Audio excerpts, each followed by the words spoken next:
A Napanee man is working to help hundreds of homeless people from Elkhart all the way to Chicago. He recently formed a non-profit group that distributes donations to homeless shelters and people sleeping on the streets. News Center 16's Stephanie Stang joins us with more on this man's mission. And Steph, how did he get it started?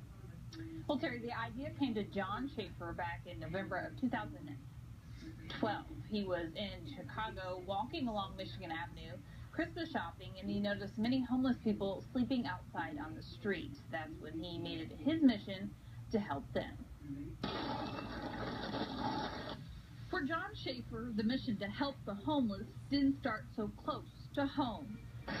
Yeah, I've got like children's clothes and women's clothes because I'd seen that was kind of a recent request on Facebook.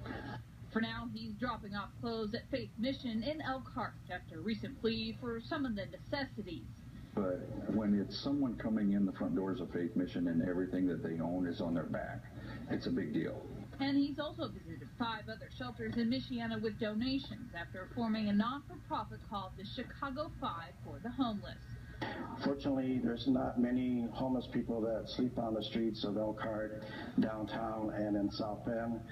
And we want to then help the shelters like Faith Mission today that are already established and house the homeless and help support them and their efforts. Ultimately, the group's goal is to help many people that sleep on the streets in the Windy City.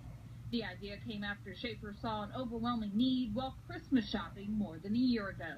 We feel it's part of our efforts to continue to reach out to the homeless, and it's certainly a need that needs to be addressed.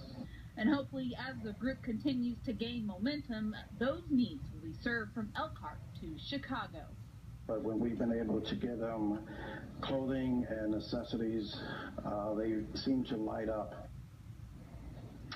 Now, for the meantime, Schaefer has been to Chicago at least 16 times in the past since starting his organization, and he estimates he's helped more than 250 people. But Terry, his next trip is planned very soon on the 20th of July. Wow, and you mentioned this group keeps growing. This next trip to Chicago, bigger than previous trips? It's planned. They're planning to help 200 people, and they will have a full line. They'll be serving food. Wow. A great effort. All right. Thanks, Steph.